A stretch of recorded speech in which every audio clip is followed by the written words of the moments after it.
సంచలనం సృష్టించిన సృష్టి టెస్ట్ ట్యూబ్ కేసులో నిర్వాహకురాలపై నమ్రతను ఇద్దరు ల్యాబ్ టెక్నీషియన్లను గాంధీ ఆసుపత్రి తరలించారు పోలీసులు.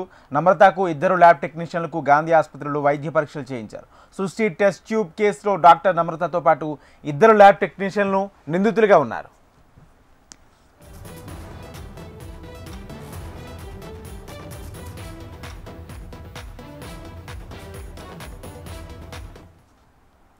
సంచలనం సృష్టించిన సృష్టి టెస్ట్ ట్యూబ్ కేసులో నిర్వాహకురాలపై నమ్రతను ఇద్దరు ల్యాబ్ టెక్నీషియన్లను గాంధీ ఆసుపత్రి తరలించారు పోలీసులు. నమ్రతకు ఇద్దరు ల్యాబ్ టెక్నీషియన్లకు గాంధీ ఆసుపత్రిలో వైద్య పరీక్షలు చేయించారు. సృష్టి టెస్ట్ ట్యూబ్ కేసులో డాక్టర్ నమ్రతతో పాటు ఇద్దరు ల్యాబ్ టెక్నీషియన్లను నిందితులుగా ఉన్నారు.